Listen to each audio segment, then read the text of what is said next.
में चुनावी बिगुल बच चुका है। सभी पार्टी के कार्यकर्ता अपनी अपनी पार्टी को जिताने की कार्रवाई में जुट गए हैं और साथ ही साथ आरोप प्रत्यारोप का दौर भी जारी हो गया है, जिसके चलते इंडिया रिपोर्ट की टीम ने आदर्श नगर विधानसभा धीरपुर 14 की भावी प्रत्याशी किरण यादव से बातचीत की। बातचीत के दौरान किरण यादव ने बताया कि आम आदमी पार्टी एक आंदोलन से निकली हुई पार्टी है।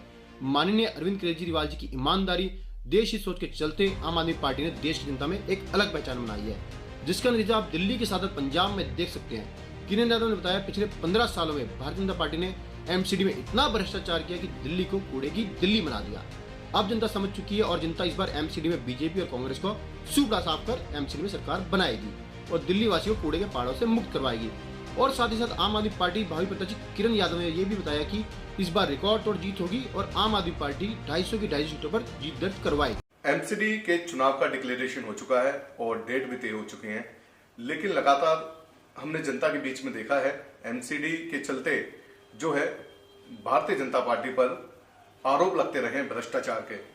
तो क्या इस बार हो पाएगा इस चुनाव में, तो ये देखने वाली बात होगी, क्योंकि गुजरात चुनाव से पहले ये चुनाव होगा और उससे पहले ही यहाँ का रिजल्ट आ जाएगा। तो किस तरीके से तैयारियां हैं हमने जायजा लिया और अब हम पहुंचे हैं आदर्श नगर विधानसभा के वार्ड नंबर 14 में धीरपुर में, और यहाँ पर किरण यादव जी है, जानेंगे इनसे किस तरीके से पूरे चुनाव को देखने। किरण जी, चुनाव का जो है बिगुल बच चुका है, तो किस तरीके से आप देख रहे हैं इस पूरे चुनाव को? देखिए, चुनाव का बिगुल बिल्कुल बच चुका है और आम आदमी पार्टी बिल्कुल तैयार है इस चुनाव के लिए। और आम आदमी पार्टी एक आंदोलन से निकली हुई पार्टी है जो हमेशा ही देश हित के लिए सोचती है। आप एमसीडी में इतना बुरा हाल है, हर कोई बच्चा बच्चा जानता है कि बीजेपी 15 सालों से थी, उन्होंने करप्शन के अलावा और कुछ भी नहीं किया। गलियों में कूड़ा, दिल्ली के चारों तरफ कूड़ों के पहाड़, मतलब कुछ भी साफ सुथरा नहीं है। कोई बाहर से अगर दिल्ली में एंटर होता है तो उसे सिर्फ कूड़ा नजर आता है। कहाँ बिल्कुल दिल्ली को लोग बाग कहते थे दिल वालों की दिल्ली, अब तो वो कूड़े की दिल्ली हो गई है। तो अब जनता हर किसी को अब पता है, जानती है वो, अब कोई उनकी आंखों में धूल नहीं झोंक सकता कि हाँ जी आप हमें अब लेके आइए, हम ये करेंगे वो करेंगे। अब की बार आम आदमी पार्टी की झाड़ू ऐसी चलेगी, ना बीजेपी ना कांग्रेस ना कोई नजर नहीं आएगा, सिर्फ आम आदमी पार्टी ही नजर आएगी। और अरविंद केजरीवाल जी, माननीय अरविंद केजरीवाल जी जो हमारे परिवार के एक मुखिया लगा लो, आम आदमी पार्टी हमारा परिवार है, उसके जो मुखिया है उनकी कार्यशैली इतनी क्लियर और क्लीन है ना, देश के लिए, हर एक इंसान के लिए। तो दिल्ली ही नहीं, पूरा मुझे लगता है पूरा भारत ही चाहता है कि माननीय अरविंद केजरीवाल जी ही सत्ता में आए, उनके अलावा तो नहीं। फिर दिल्ली चाहती ही नहीं है कि कोई और आए, और दिल्ली अब साफ होना चाहती है। कब तक ये करप्शन और ये सारी चीजें आप दिल्ली में रखोगे?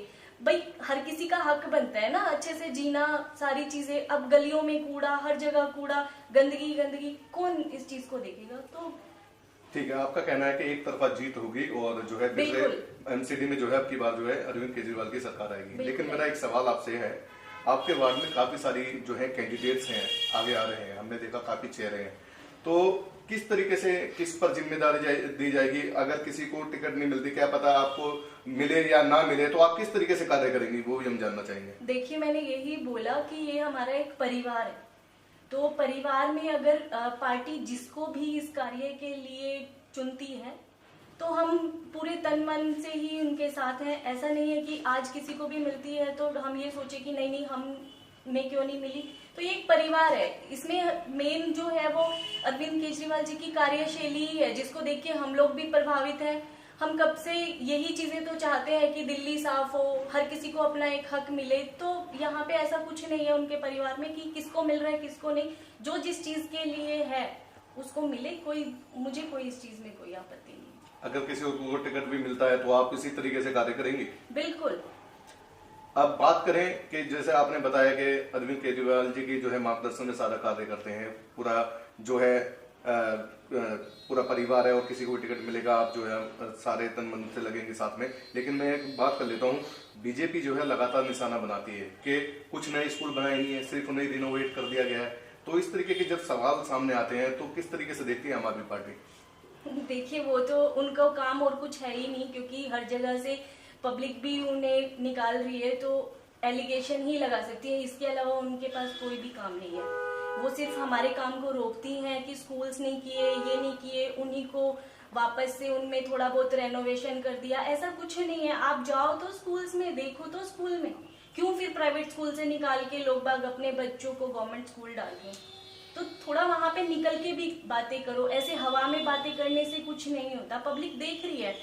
अब बीजेपी के जो है ये थोड़ी ना स्कूल को यूज कर रहे हैं, जो आम जनता स्कूल में अपने बच्चों को पढ़ा रही है, उनको यूज हो रहा है स्कूल, उनको पता है ना क्या हो रहा है। वो तो अपने घरों में बैठे हैं, तो उनको ऐसे हवा में बातें करने का ही बस अब रह गया है, बाकी कुछ भी नहीं है। तो इस बार इलेक्शन में किस तरीके से जीत होगी? 250 में से कितनी सीटें आम आदमी पार्टी लेके आएगी? आप पूरा ही मान के चलो 250 ही है। एक भी नहीं जाने वाली किसी को भी। तो ये पंजाब वाली जो करिश्मा हुआ था वो आज दिल्ली में फिर से लहराएगा? बिल्कुल लहराएगा। और